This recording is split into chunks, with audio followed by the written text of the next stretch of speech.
Hi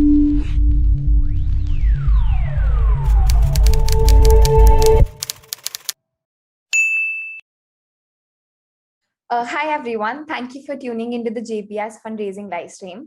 Before we begin, just a quick reminder for you to click the link in our description box below and donate to our COVID-19 fundraising campaign in association with Give India, Uplift and Ujala Foundation. We really appreciate your support through these difficult times and for helping us make a difference. We have Dr. Raghav Shah as a guest with us today. He holds the distinction of being the first DM addiction psychiatry practicing in Rajasthan and is still the only super specialist in psychiatry medicine in Rajasthan. He has specialized in treatment of all psychiatric disorders, including anxiety, depression, bipolar disorder, eating disorders, stress related problems, and more. Dr. Shah is currently the consultant and director of Department of Psychiatry and De-Addiction, also known as CARE at the Rajasthan Hospital, Jaipur. He is a skillful psychiatrist whose approach is evidence-based and patient-centric. His patients describe him as someone who listens actively and observes comprehensively while engaging and developing a positive therapeutic alliance with his patients. Today, our guest speaker will be talking about mental stress during COVID times. He will be covering topics from fear of getting COVID to developing mental disorders like depression and giving us tips and tricks to avoid getting in that condition. Thank you so much for being with us today. So it's so nice to listen to this wonderful introduction from you promising young people. So stress is like the midpoint in being normal to developing some mental problems. Stress is generally understood in very confusing kind of terms by most people. But to be very simplistic, stress means when there is a significant difference between what you expect and what you achieve or what you are getting in reality. So any person who is going through this mismatch between his expectations and what is actually there in his life undergoes stress. Stress may be appreciated by a person consciously. That is, he may feel I am stressed. He may feel that I am nervous or not able to relax. But sometimes he may not feel that he is stressed, but there could be some other telltale signs of being under stress, like some physical problems, like people report that before exams, they start to feel some odd feeling in their stomach, or some people develop pain, some other things which generally relieve when they are done with their exams or the stressful situation. So simply not having a equality between what you expect in life and what you are getting generally leads a person to stress. So a person should be a little cautious when they face such situations in their life. Now, what is stress? That we have discussed in a nutshell, but what are different kinds of stresses? So there are three different kinds of stresses. One is a positive stress. Positive stress is what a person takes willingly. Like if you want to become a doctor or maybe an IAS officer, you take up an exam for which you want to wake up day and night. You want to give up so many things in your life, and definitely you will be under stress. But this is a stress that you want. So the harmful effects of such stress is generally less, although they do affect your life and your thinking and other things. Then there is a negative kind of a stress, that kind of a stress which a person doesn't want, like being jailed or being confined to your home, not allowed to go out against your wishes. So that is a negative kind of stress. You don't want it. That is more harmful than the positive kind of stress. And the third is the ambiguous kind of stress. So by that we mean that when a person himself is not clear whether he wants to undergo that stress or not. Some common examples are like relationships. Sometimes some people are into relationships where some days they feel that it is good, some days they feel that they should back out of it, or taking a career choice where you're not able to decide. Someday you want to be that career person, other day you don't want to be that. So this is the most harmful kind of a stress. So these three types of stress can help you understand that even positive stress does lead to some problems, but you can overcome them, as we'll discuss later, how to manage and prevent stress. Now, coming to the current situation with this background, what we can see is that COVID-19, especially the second wave, Now we see that a lot of people are going through this mismatch between their expectations and reality. Children, especially young people like you, have your own problems. You're not going out of your homes, you're not going to school, you're not meeting your friends. The regular socialization has stopped. This virtual socialization cannot totally uh, fulfill the need of a young person. So these are some common kinds of stress that people are going through. And then young people are spending a lot of time at home, so they are under a lot of scrutiny of their parents, and the parents are also naturally worried because they are getting to know a lot about their children. They are in front of their eyes most of the time. So in this situation, especially for young people like you, these are some things which are leading to a lot of stress. And stress is something that if in a group, like maybe in a family or in a friend circle, if one person is feeling stressed, generally it affects others also. And not having a good mood, feeling irritable, reflects onto your peers or your family members, then the same negative vibes are exchanged back. So overall, whole group goes under stress. So families, it's generally not possible that one person may be stressed. Entire family, entire friend circle, they are involved. So in this COVID situation, uh, these things are leading to a lot of stress. And how this stress manifests, or what are the signs which a person can say that they should know or identify to understand that they are undergoing stress and they should take some steps to reduce that stress. So common signs of stress are first at the psychological level. At the psychological level, persons who are under stress, they feel some things like overthinking. Many a times they find themselves being preoccupied with the thing that they are worried about. Like, for example, throughout the day, your mind is being overwhelmed or occupied by that thing. Maybe if somebody is afraid with COVID, or maybe somebody is unhappy with not being able to go out, then you feel that this leads to a cycle of overthinking. You are ignoring other normal things, while you are doing other things also you are thinking the same negative problems and things that you were. So that is about overthinking. And then some other signs are being irritable. Generally people say that earlier he was not like that, and so now if we tell him even some little thing about him, he takes it personally, he becomes irritable, he becomes angry. Then there are some disturbances in sleep cycles. People who are into stress, they generally have problems, especially getting sleep. Like the time they hit the bed and they actually fall asleep, or sleep latency, that goes on increasing. And many times what we see is it's a vicious circle. People try to fill it up with other things like watching excessive mobile phone or social media or screens, and then they further increase this sleep disturbance. I Here I can see some hands. So please. Sorry to interrupt you. Um, Yeah, I yeah. just I Nice. just had a question that you just talked about how teenagers are in the house, which can lead to more stress for them. So many people have social anxiety, and they don't like to socialize much. Now, in this pandemic, we are restricted to our house. We're not going out much. But when things start to open up and we start going to schools and meeting new people, so do you think that this can spike stress for them, because suddenly there's a big transition from like being alone from meeting so many people? So do you think that this Mm. can spike their stress or maybe social anxiety or a negative impact on their mental health? Yeah, so it's a very good question. It depends. I think it depends on the age group. For people in your age, I think for you it has been a normal since many years of going out, meeting your friends in school, attending classes in groups. So I think for you people, this period of maybe a year or 2 year may not lead to that much problem.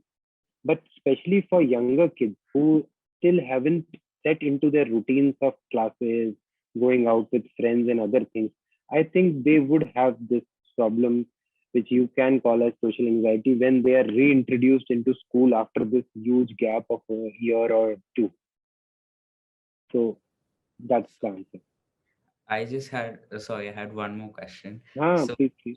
so many times things which give us stress are not in our control.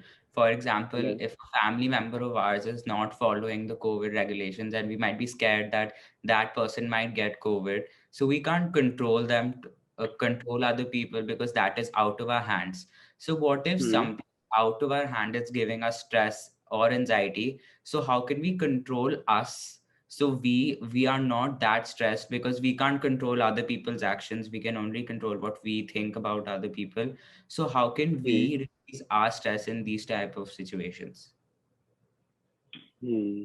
So there is a saying which goes that change what you can and accept what you can't. So a lot of stress management occurs at your own psychological level, because in fact most of the things are not uh, totally in one person's hand. Like even if you want to study, then a lot of things go into helping a person to study well. Your family members must be supportive, your school, your teachers. So there are a lot of things. Most of the things are in fact outcome of group effort. So we always need to understand that things are not permanent. So what seems as something which cannot be changed at the moment may become something which may be in your hand later. The first thing is patience. And to develop that patience, one needs to develop acceptance. So in acceptance, especially in psychological terms, what we mean is that everything in life mostly has consequence. They are neither positive, neither negative. Very few things have clear cut positive or negative consequences. Let's take for an example, a person might fail in an exam. Okay, the circumstances are such that now the next exam will be 1 year later. But if the same person 10 years down the line becomes a big CEO or becomes a big political leader or something, he'll look back and say ki it was a learning experience. So acceptance and change, we need to understand this will help you a lot in those things which you cannot change at the moment. Yeah, Yes, thank you. yeah, right. So I had a question. So you Yeah. talked about irregular sleep cycles. So with us teenagers and also like college students, so there is a lot of work, especially like now, right now when we're in grade 12, we have so many like standardized tests for medicine, for like SAT, ACTs, and then we also have like art portfolios, and then even studies, like IAs and EEs. So um we also have, like, I've noticed this personally, that even I have irregular sleep cycles. So is it because of the stress of work, or is it because of something else? Yeah. So it is generally said that a good day beginning from the morning finally leads to a good sleep. So, what we need to understand is that to put your mind to sleep, you need to be relaxed. And relaxation is also something which is like that sand. If you try to clench your fist too tightly, it slips out. So, it is not something that you can force yourself to relaxation.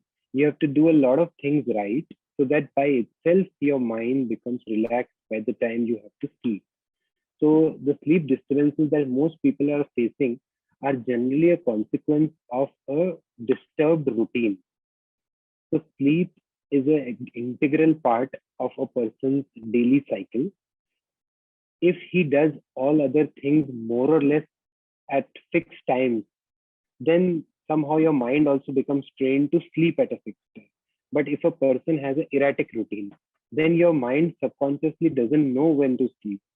So sleep disturbances, especially faced by youngsters, are a result of a lot of stressful life things, maybe studies also. But as I said, uh, studies are a positive stress. So you have to have some harmful consequences, but in long term you will be feeling justified.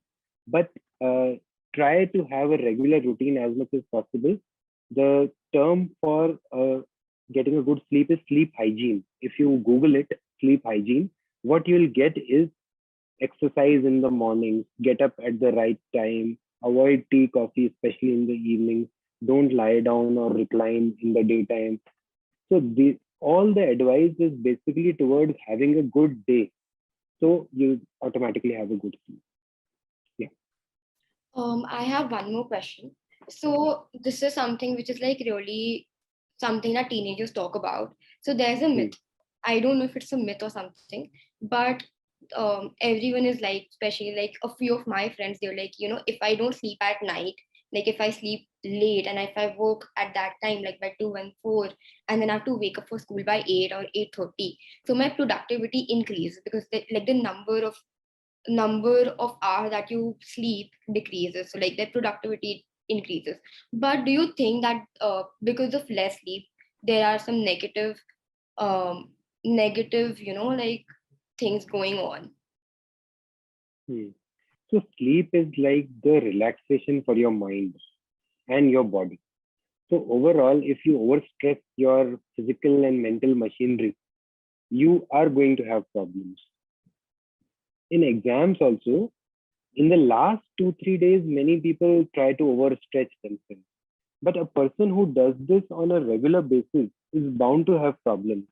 And what we can see is that anxiety, irritability, having mood swings, easily getting angry, appetite disturbances, these things are very common in people who have disturbed routine, maybe due to any cause. Maybe it's their desire that they can study more, be more active, but finally it leads to problems. So periods of 2 3 days, 5 days, 7 days is all right, understandable. But if you do it on a regular basis, you are inviting problems.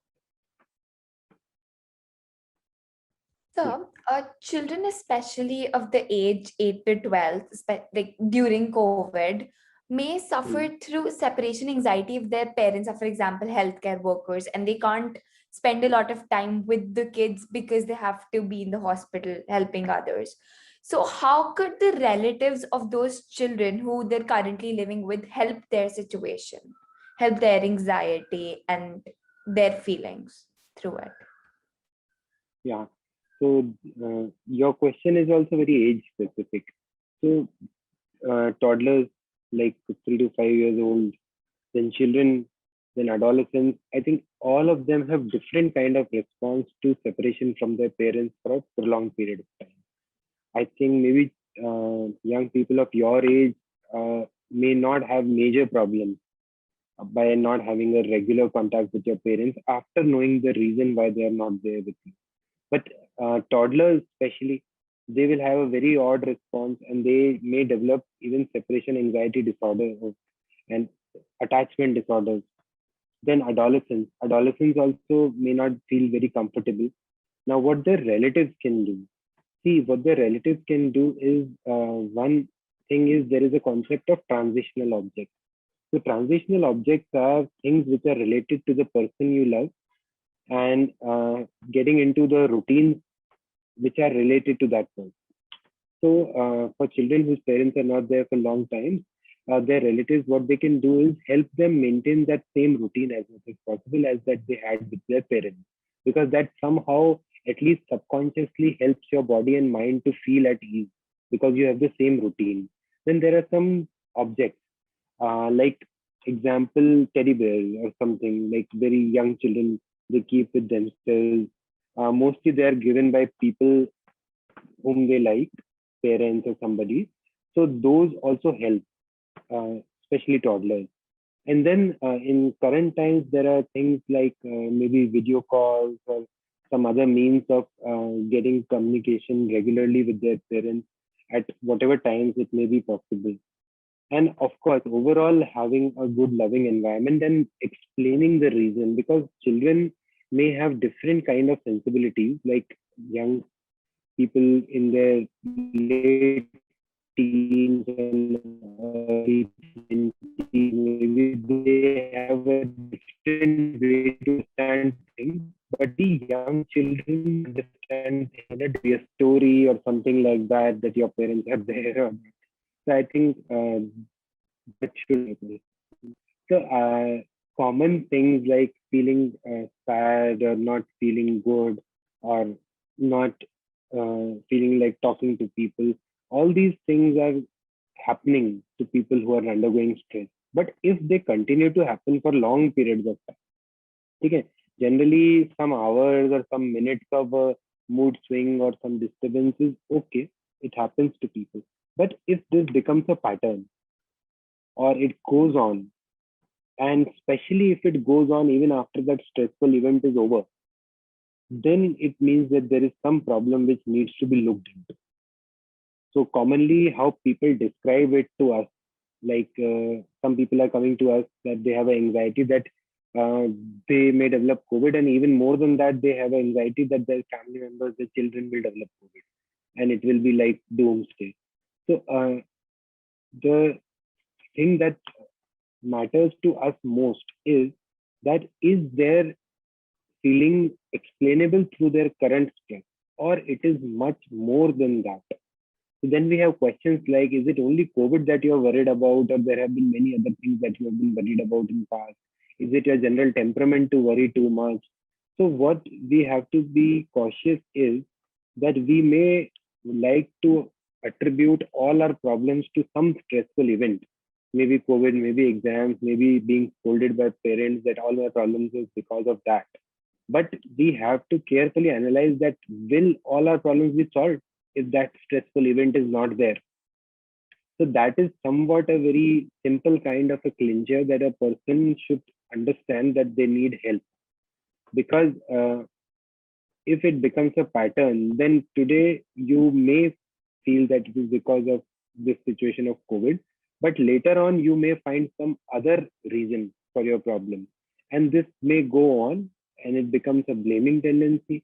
And then it becomes a generalized kind of anxiety that someday this problem, morning this problem, evening that problem, and that continues. So, what we have to understand is that all the negative emotions are experienced by everybody. That doesn't mean that you need help or you need treatment. But if those negative emotions they continue for long periods, and especially even after that event which led to those things has resolved, like your exam is over, but still you're not able to come to normal. So those are like hints that you should seek help. And lastly, coming to prevention, because why should we wait to get into a problem and then come out of it? Better to avoid it. So prevention is that, see, most of the people as they grow up are spontaneous. Very few think how they are thinking. Most people generally think what they have to do. But as you grow up, you have to develop a habit of reflection, especially self reflection. You have to see what you are thinking, because that is the earliest sign that you are going to develop some psychological or mental issue later.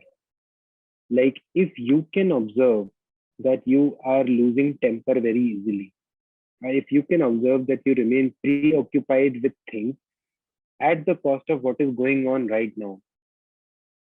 Like typically people say कि मैं पढ़ने बैठता हूँ या whatever things I am doing, I am thinking of something else.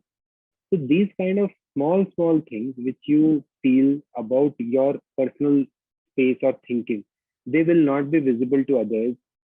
They will become apparent to others if you let them linger on for years or maybe months, when they lead to changes in your behavior.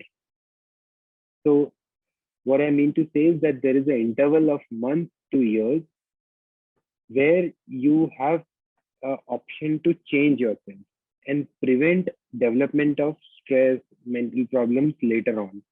Because after that, they become your personality or your habit.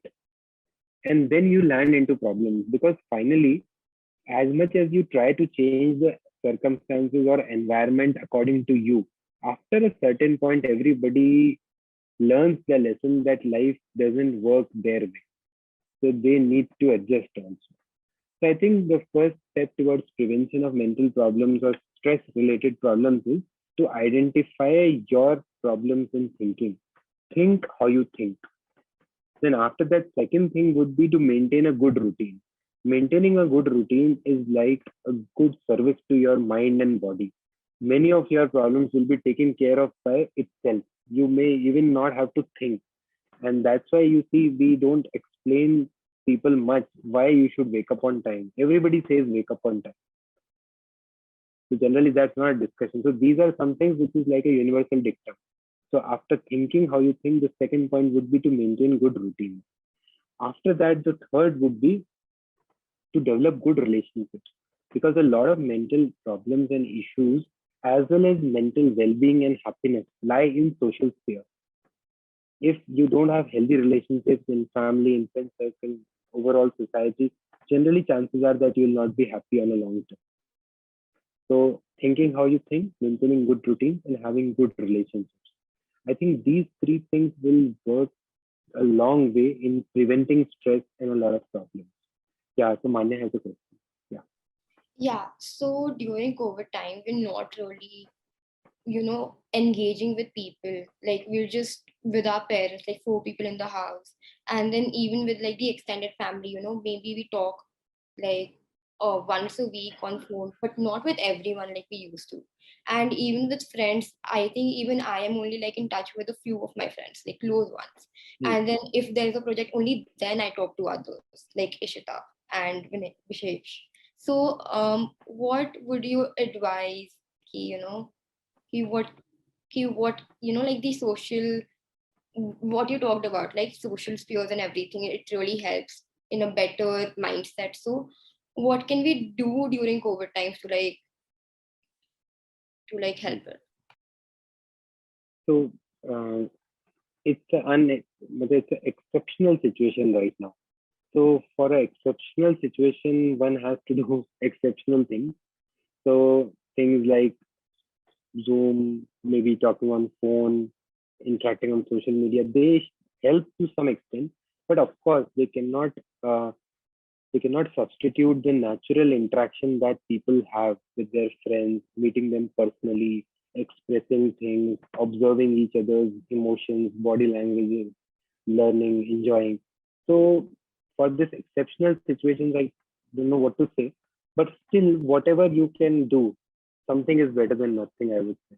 So like we are interacting here, that's a good option.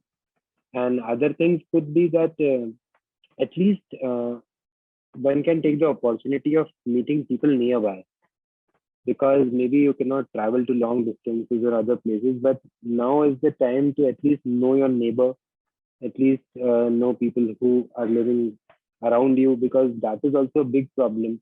People want to socialize with people who are living kilometers away from them, but they generally don't know who lives the next door. So maybe this situation an opportunity for that. Yeah.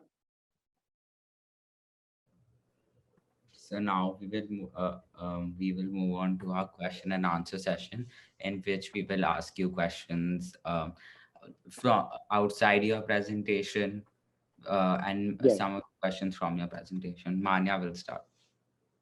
Yeah, sure. Okay, so something that I noticed is that in the word care at RHL, the letter C, Hmm. A, and R is capitalized, while the letter E is not. Is there a meaning behind it? And if there is, would you like to decode it for our viewers and us? Yeah. So meaning is generally that I think it's more to do with trademark kind of a thing, because CARE care is already a, I think, patented acronym, but it stands for Center for Addiction Recovery. So recovery is a huge term, because generally people see treatment, people read about getting cured or improvement, but recovery is an encompassing term. So recovery means that it's just not about getting over your problem, or let's say in this case, addiction to something. It's about becoming a better person. Because finally, in mental problems, people who actually overcome their issues are those who become even better people than what they were before they developed those issues. So that's why we kept that term recovery, the Center for Addiction Recovery. So I had a question. So mental health has become a very prevalent topic today, as many teenagers talk about it. Not only teenagers, even the adults talk about it freely today. But when you were in the process of becoming a doctor, it wasn't Hmm. as prevalent as it is today. So why did you choose this field in particular, that you want to choose psychiatry and super specialize Hmm. in it? Hmm. Nice question. So actually, what happens is like some traits are found on an average in a population. Like almost everybody is around 5 feet, 6, 7 inches. But people who are 5 feet and people who are 6 feet and above are less. So people having interest in psychological issues at young age are less. Jokingly, as in our profession, people say that two kinds of people are interested in psychiatry.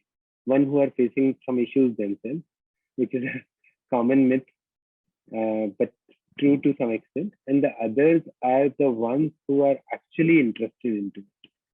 So what I say is that people who are actually interested into something have some issue related to it. So my reason for choosing psychiatry was that I became interested because at some point in growing up years, I faced some issues related to stress. But then I wanted to know more about it. And over the period, I kept on reading psychological books, terms, and then I got interested into it.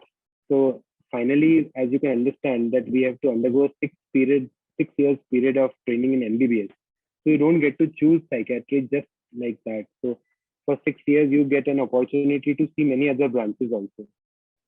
But then also I maintained that interest, so I'm here. That is really inspirational. So I've heard the term FOMO a lot, especially during this time. Uh, Mm. I just wanted to know whether there is something in particular that triggers it, or is it even a medical condition or just a slang that is used by Gen Z today? Fear of missing out, Yes. FOMO. Yes. Yeah. So देखिए सबसे पहला the first thing is fear of missing out what? Or missing out on what? So that is very important because a very generalized term like this generally doesn't convey sense. It's more like a slang or a vernacular term for young people. But fear of missing out is especially seen these days in terms of your electronic gadgets or your not being present on social media. So people fear missing out on things. Other than that, maybe you can give some examples. So each of those things have different kind of meaning.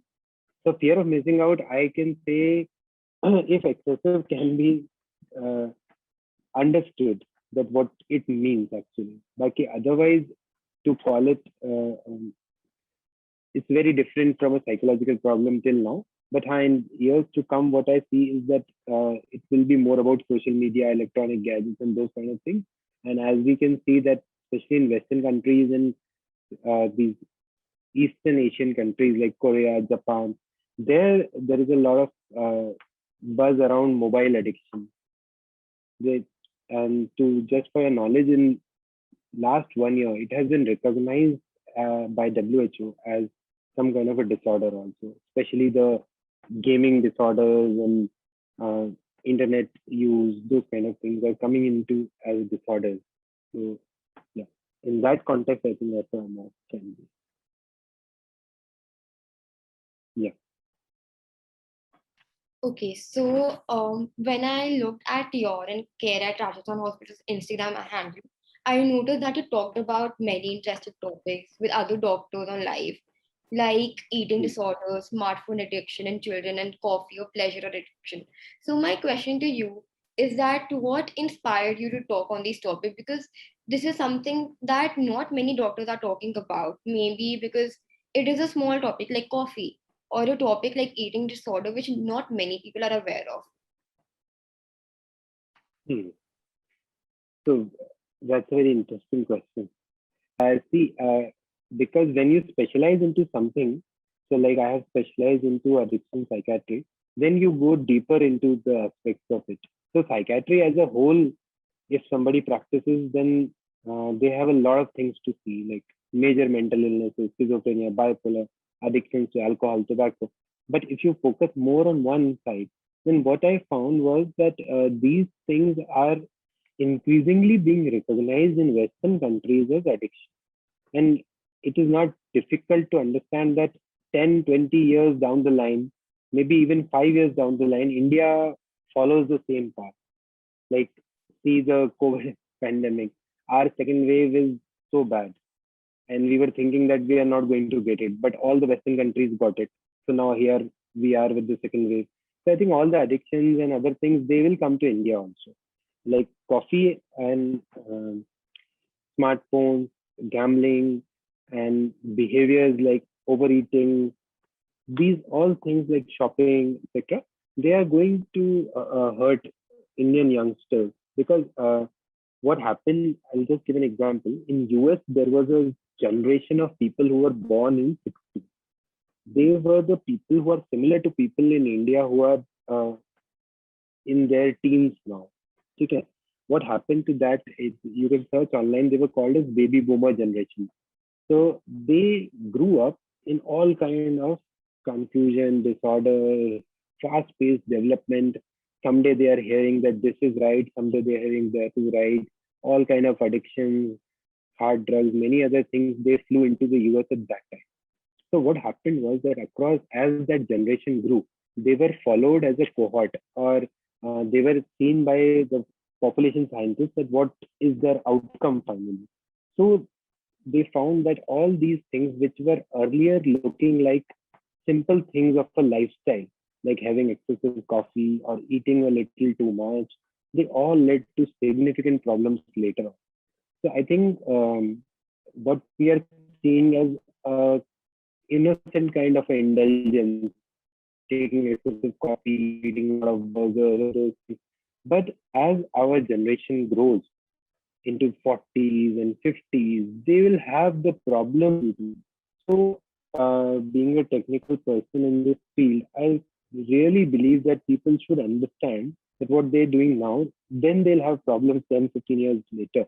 So at least we can generate awareness now so that people can choose to prevent themselves from these things. So that's the reason for taking up these topics.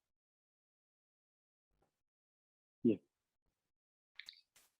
So that was really interesting. So I had one more question. I recently, like while researching about you, I saw your Instagram live with Dr. Tashi Narula, and you talked about eating disorders, wherein you mentioned that obesity is going to be a huge problem, a slow pandemic indeed, in India in the upcoming years, and it is already seen in many developed regions of our country. So, obesity is already a huge problem in many developed countries, as you even mentioned in that live stream. So, do you think that India can learn from those countries and tackle it smartly? And what steps can the general public take regarding it? Yeah, actually, the purpose of talking about these things is exactly this, that we learn from the experience of others. But what we see generally is that people don't. So it's like every country is progressing through same cycle. So there will be the same problems that US faced in 80s that we are facing now. But it will be really nice if we don't go through that, because earlier why this happened was that there was not significant communication among people. Now there is so much communication. You can Google things sitting in any village and know about what is happening in New York. So we don't have that excuse also that we don't know what will happen. Now we know. Anybody who has excessive eating habits can simply Google it, discuss it with the doctor. They'll get to know. So there is a lot of problems. So now we don't have that excuse of not knowing things. And after knowledge, we have to change things in us. We have to change our attitudes. Because even now in our country, excessive eating is not something which is pointed out by others. Very rarely you will see that in a social event or any other place, somebody will point you out, why are you eating excessively? Because we somewhere believe that you should eat excessively. So mindsets need to change so that we learn from the experience of others and not by falling and failing and then understanding the problem. I had one more question. So, in a country like India, where like there are so many different various like kind of food like Marwadi, Punjabi, Gujarati, and everything, and more. There are like so many cultures over here.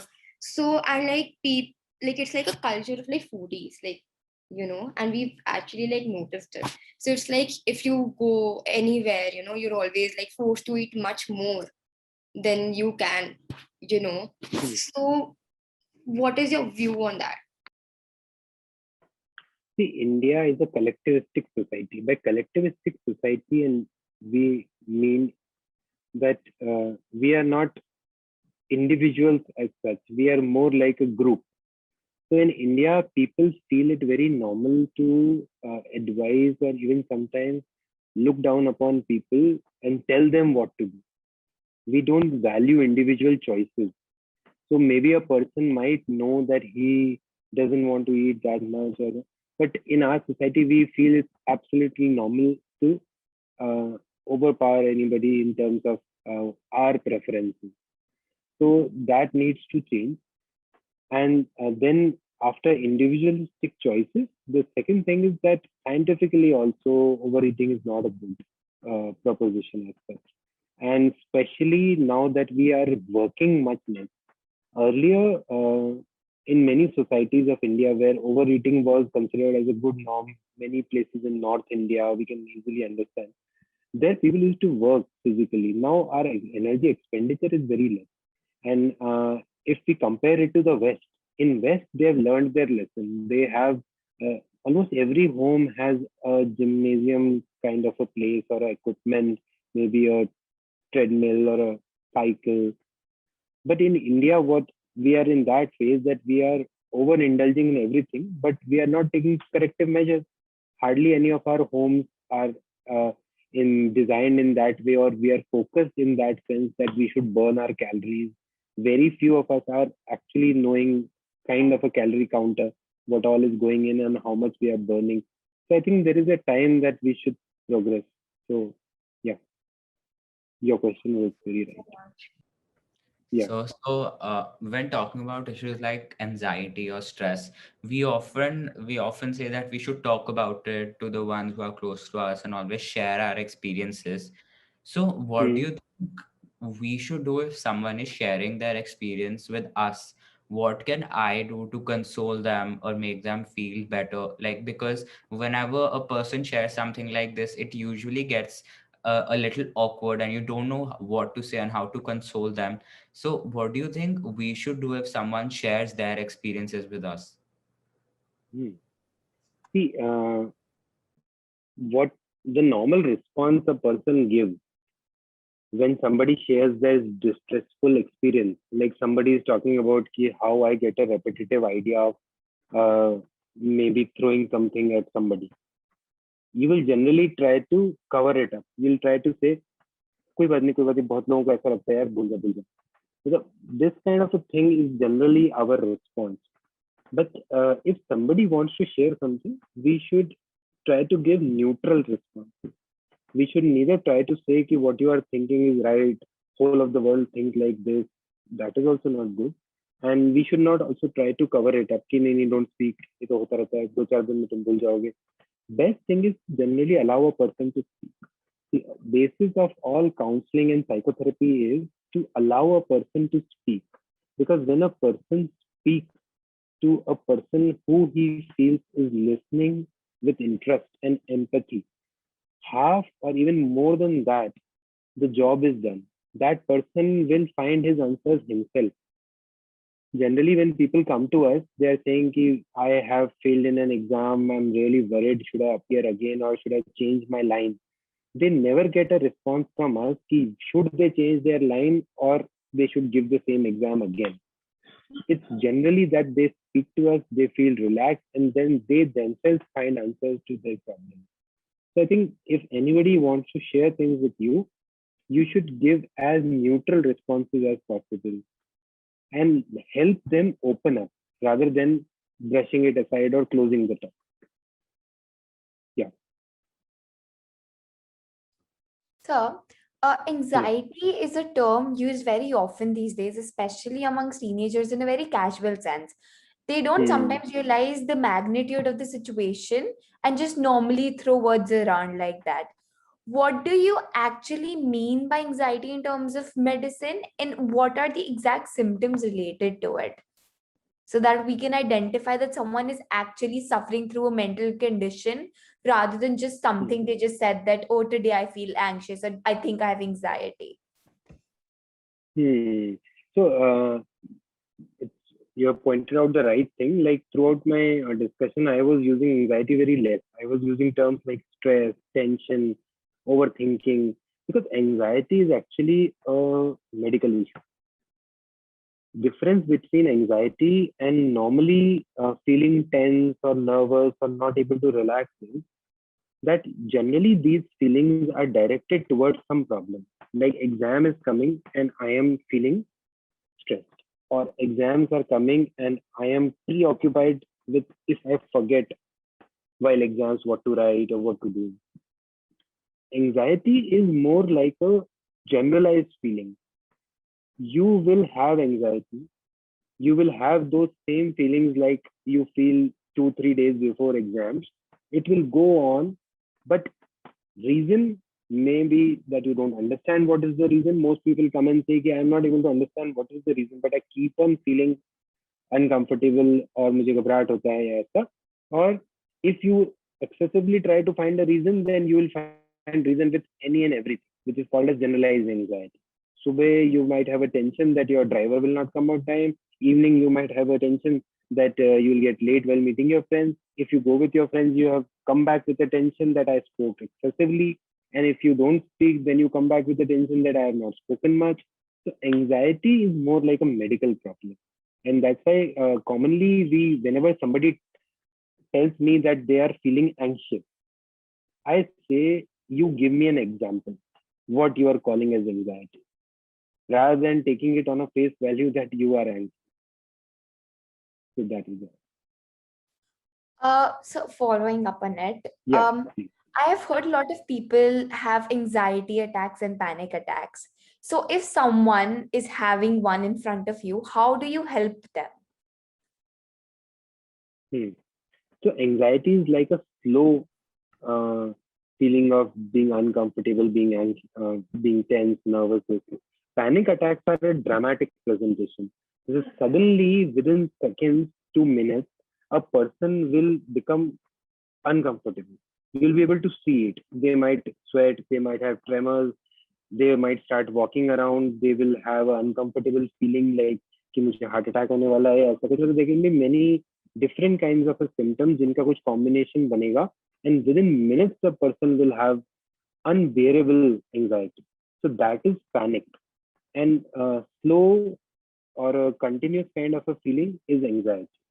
And how do we help such people? See, panic is a very distressful situation for a person who has it. So generally, some medicines are advised, and people take it also because they know that there is no other way out of it. But feeling anxious on a long-term basis, averagely, things like psychotherapy or what we see is cognitive behavior therapies or sometimes simple counseling, they also help. So that's how we deal with it. So listening to that, even I realized when I was asking to you questions, even I was throwing terms about anxiety. So even I realized that I also use these terms wrongly sometimes, even though it Mhm. might not be intended. So which was real. So it was really helpful knowing about that. So you talked about how studying is a positive stress, but Yeah. I have noticed in my personal life too that especially around my boards, like stress became a little more than positive stress because I still remember that it was taking away my sleep as I used to be too stressed about my exams and all the course I have to cover. So, do you think that studying can rather become a negative type of stress from a positive one? Because due to the amount of workload we have, due to all of that stress combined together, do you think that it can rather become more harmful for you than helpful? Because I still remember that Mhm. instead of it, it didn't used to help me study. It used to make me more stressed that will I be able to study so much in this day? I have to do all of this in one day. So that just used to make me procrastinate instead of increase my productivity. So do you think that this can rather become negative? Hmm. So that concept of positive and negative stress still holds because the outcome of studying, that is doing well in your exams, is the desired outcome. So it is a positive stress, but what happens is if it becomes excessive, then it can lead to problems. Or in that, we have to see a lot of things. Most commonly, it is about expectations. Like if you have 2 days or 3 days at hand and then you expect doing very well in your exams, then it will definitely cause a lot of stress. Then second is about your ability. Ability is also subjective as well as objective. Some people do well in written long patterns, some people do well in MCQs and other things. So expectation, ability, amount of effort given, many things go into preventing excessive stress due to studying. Fine. And now about that uh, stage where the anxiety or where the stress leads to a situation of anxiety that you are not able to perform well. So that is definitely an area of concern, and uh, that requires that some discussion be done about your personality otherwise. Because people who generally face such serious amount of stress, they are persons who have a temperament of getting anxious easily, generally. So then a whole evaluation of a person is a better option. So I would like to ask a question. So like sometimes when I am like really stressed about exams or any submission or any deadline, so what I tend to do is I start to play a game or like just talk to my friends and like just start to eat and like just not like focus on what I really need to do like on a deadline. And Hmm. I use gaming and eating and talking to my friends and my family as a way to distress. So is that the right way to do it? Hmm. So this is called as coping. Coping is that whenever you are in a stressful situation, you can do two things which will help you relax. One is to actually deal with that situation, because if you deal with that situation successfully, you will be relaxed. But sometimes the situation is prolonged, like you are preparing for an exam for 1 month, or sometimes the situation is huge and you know that you will not be able to handle it so easily. So in that, in between, some relaxation or some distraction is always helpful if it doesn't become excessive. So we call it as problem focused coping. So problem focused coping for an exam going person would be to think more that how they should study, how better they can study, what kind of time management they can do. And emotion focused coping would be to sit with their family and watch a movie for half an hour, or to go out and have an ice cream and come back. But if you go out and don't come back for 12 hours, then finally it will lead to more stress because you have not dealt with your problem. So it is healthy to distract yourself, give some time out for some limited duration, and then get back to your work. Yeah. So, just like Manya said, even especially it's like for me during deadlines, when I have to meet deadlines, when there are exams or something, I usually tend to stress eat. So, how could I rather divert my energy from food to something that is rather productive, that doesn't actually have negative consequences on my body or my health in any ways? Hmm. So this is about habits. So you have trained your mind that whenever you become stressed, you overeat. So now the thing is that you have to unlearn it. By unlearning, we mean is that you somehow have to create barriers between eating and your stress. So while your exams or things are going on, you somehow have to remove all those things which are very easily available to you to eat or binge upon. You need to keep healthy things. So that is about unlearning this habit. And unlearning generally becomes successful when you learn a good new habit. So maybe you can now learn a habit to listen to music while you are stressed, or a habit to maybe walk when you are stressed. So then the cycle would be complete. You would have unlearned this overeating and stress habit and learned a new healthy habit to deal with.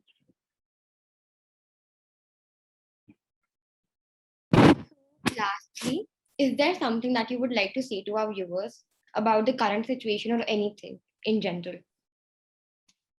Hmm. So about the current situation, because it's COVID era, so I would just say that fear of having COVID to some extent is good. It helps to protect you and your family. but excessive fear going on to the levels of becoming anxious, to the level that your normal daily routines are disturbed, is not good. So what I will say is that take your full precautions and then leave the rest to God and destiny. And I think you will pass this time well. So now we come to an end to the interview. We would like to thank you to be present with us today. It was a really, really helpful session and one of the most interesting ones we have hosted. So before we wrap up, we would quickly like to remind all of our viewers to click the link in our description box below and donate to our COVID-19 crowdfunding campaign in association with Give India, Uplift, and the Ujala Foundation. Thank you so much once again. Thank you, sir. Thank you. Yeah. Thank you so much. It was a great pleasure to be with you, the young people. Thank you.